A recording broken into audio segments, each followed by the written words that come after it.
जय भोलेनाथ। कल की कथा में आपने श्रावण मास में शनिवार को किए जाने वाले कृत्यों का वर्णन सुना। क्या है रोटक तथा उदुम्बुर व्रत का वर्णन?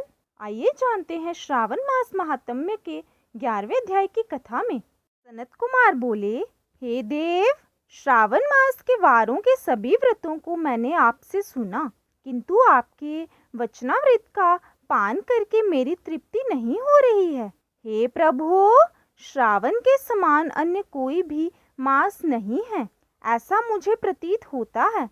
अतः आप तिथियों का महात्म्य बताइए। श्रावण मास में जब प्रतिपदा तिथि में सोमवार हो तो उस महीने में 5 सोमवार पड़ते हैं।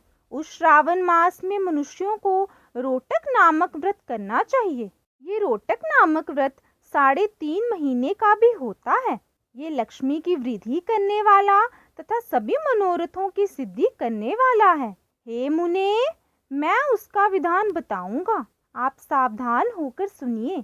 श्रावण मास के शुक्ल पक्ष में प्रतिपदा तिथि को जब सोमवार हो तब विद्वान प्रातः काल ये संकल्प करें, मैं आज से आरंभ करके रोटक व्रत करूंगा। हे सुरश्रेष्ठ, हे जगगुरे, मुझ पर कृपा कीजिए। उसके बाद अखंडित बिल्व पत्रों, तुलसी दलों, नीलोत्पल, कमल पुष्पों, हलार पुष्पों, चंपा तथा मालती के पुष्पों, गोविंद पुष्पों, आक के पुष्पों, उस ऋतु तथा काल में होने वाले नानाविध अन्य सुंदर पुष्पों, धूप, दीप, नैवेद्य तथा नाना प्रकार से फलों से शूलधारी महादेव की प्रतिदिन पूजा करनी चाहिए। विशेष रूप से रोटकों का प्रधान नैवेद्य अर्पित करना चाहिए।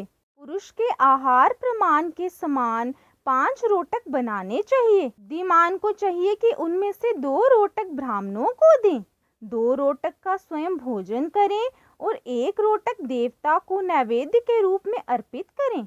बुद्धिमान को चाहिए कि शेष पूजा करने के अनंतर अर्घ्य प्रदान करें। केला, नारियल, जंबीरी, नींबू, बीज पूरक, खजूर, ककड़ी, दाख, नारंगी, बिजोरा नींबू, अखरोट, अनार तथा अन्य और जो भी ऋतु में होने वाले फल हों, वे सब अर्घ्यदान में प्रशस्त हैं।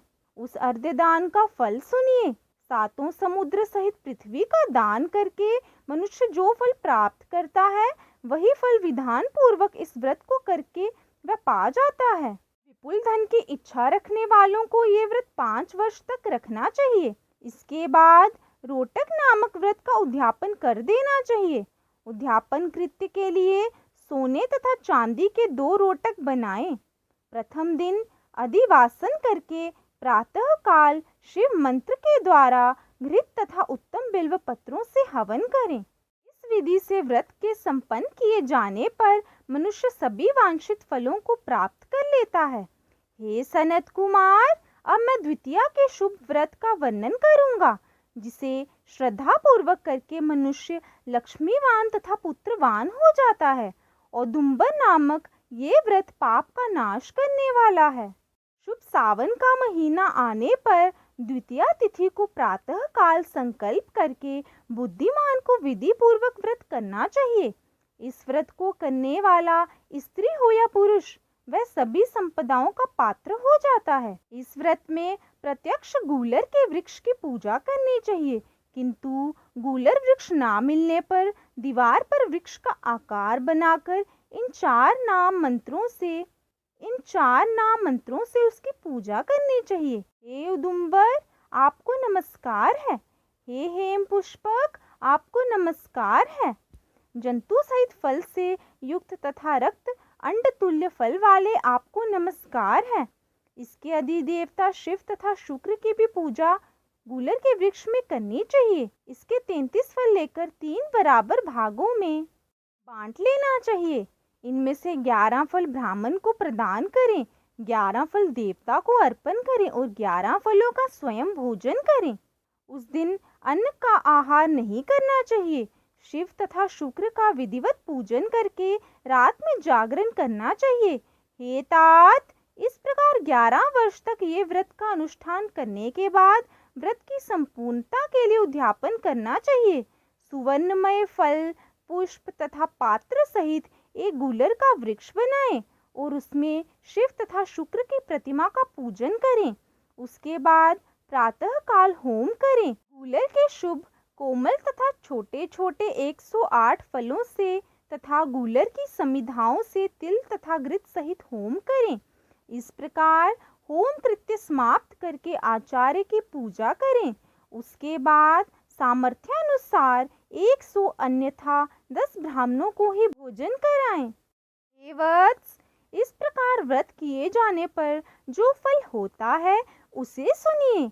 जिस प्रकार ये गूलर का वृक्ष बहुत जंतुयुक्त फलों वाला होता है, उसी प्रकार व्रतकर्ता भी अनेक पुत्रों वाला होता है और उसके वंश की वृद्धि होती है।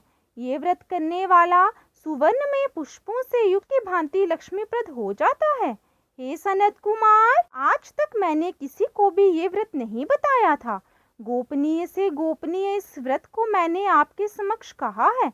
इसके विषय में संशय नहीं करना चाहिए और भक्ति पूर्वक इस व्रत का आचरण करना चाहिए। इस प्रकार श्री स्कंद पुराण के अंतर्गत ईश्वर सनत कुमार संवाद में श्रावण मास महात्म्य में द्विपद रोटक व्रत द्वितीय दुम्बर व्रत कथन नामक 11वां अध्याय पूर्ण हुआ। कल हम श्रावण मास के महात्म्य के 12वें अध्याय की कथा का श्रवण करेंगे।